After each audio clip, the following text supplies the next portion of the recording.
Saan ba, sir? Ang dami na pala makina nyo rito. Ay, ito. Ano nangyari? Ito yung naputol ng tornilyo? Ay, binaklas na nila. Ang sangipin? Ayun ba yan? Saan dyan yung tornilyo, boss? Ito. Iwan dyan. Oh, malayo. Ang lalim ah. Ito pa yung kaputol. Yan. Ang lalim ah. Binaklas na nila. Ito medyo matatagalan talaga tayo rito pag mga ganito.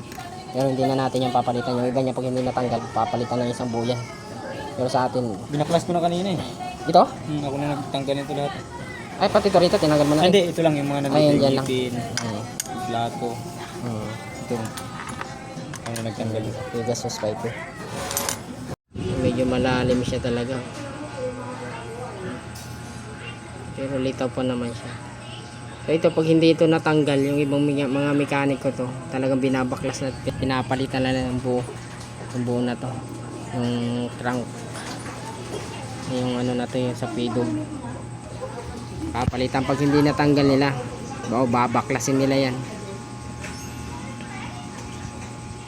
Pero sa atin marami na tayong ginawang ganyan. Never pa tayo nagbaklas, nagpalit niyan. Talagang natatanggalan kahit gaano kalalim yan.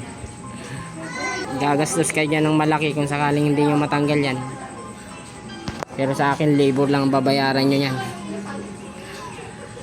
Ito, umpisa, kuha kayo ng karayom. Pag hindi na ano yan, pag ginano nyo ito na ayun, maluwag pa nga siya. Ayan, pwede nyo pa ito, sungkit-sungkitin nyo lang ng matulis ng karayom. Ayan, lumuwag pala, maluwag pa pala siya. Buti hindi nyo pa kinalikot. Ayan, naiikot pa ito eh. Naiikot pa ng karayom. Buti nga lang, naiikot pa. Yung iba talaga, hindi na naiikot eh. Ayan, matatanggal, makukuha pa yan. Ayan. Ayan, pag ganyan ang problema na putulan, kuha muna kayo karayom, tapos dandahanin nyo ikutin. Naiikot naman yan eh. Ayan o. Ayan na. Tatanggal na siya. Dilim lang nga lang yung cellphone natin to. Ayan. Naiikot na siya o. Huwag nyo munang ano yun, na persahin kagad. Kailangan karayom muna, kuha kayo karayom, tapos ikot-ikutin nyo lang. Ayan. Buti na lang. Naiikot pa ng karayom. Ayan o. Ayan o. Tanggal na. Pero yung iba kasi, pinipirsa kaagad. Kaya lumalalim na yung ano, hindi na matanggal na husto. Kaya ito, tips ko sa inyo, kung sakaling nakakaputo lang, kuha kayo kaagad ng karayom, tapos ikot-ikutin nyo lang katulad nyan. O, nakuha, no? Padali lang natin. Kasi yung iba mga ginagawa ko talaga nito, malala. O, buti na lang, karayom lang. Parang dikit na dikit yung karayom sa puta. Ito? Ay, sa looper. Yan natin. So, buti na lang. Ano lang nangyari. So, ayan o. Ayan, kinabit na lang natin. So, ganun lang. Ang galing. Kaya nga yung mga videos ko dyan, para sa inyo talaga yan. Kung hindi nyo tatangkalitin yan, kung may pera naman kayo ng pambayad sa mekaniko, sa inyo na yan. Basta ang akin dyan, yung mga vlog ko, para sa inyo talaga yan. Para nga makatipid kayo sa pagtawag ng mekaniko. Katulad yan, sabihin nyo na yun lang pala, karayom lang nakatanggal. Di ba? Parang simple lang. Kaya nga bago kayo yung mga vlog natin dyan, tingnan nyo muna kung may mga diskarte pa tayo ng para nga yun nga, para makatipid kayo sa pagtawag ng mekaniko. Di, sana nakalibre. Kaya tangkilikin nyo lang yung mga videos natin dyan, kasi para sa inyo talaga yan, yung mga nagpapatahiyan. Kung makatipid kayo sa pagtawag ng mekaniko. Ayan, so, papatahin na lang natin. Ito pala.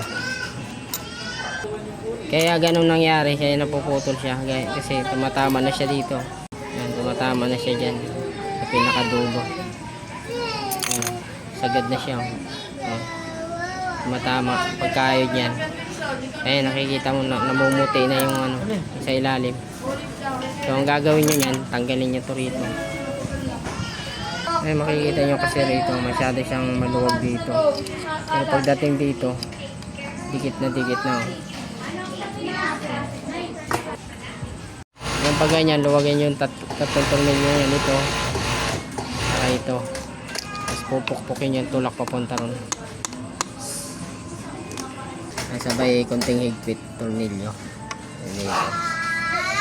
Check natin. Ayan, may awang na siya, hindi na siya katulad kanina na matama na halos siya dyan. Saka dito medyo dikit na rin siya rito, kaya ganun na nangyari, napuputol siya.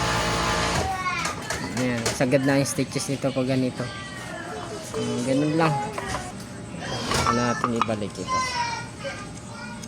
Subok. Ay, damit pala.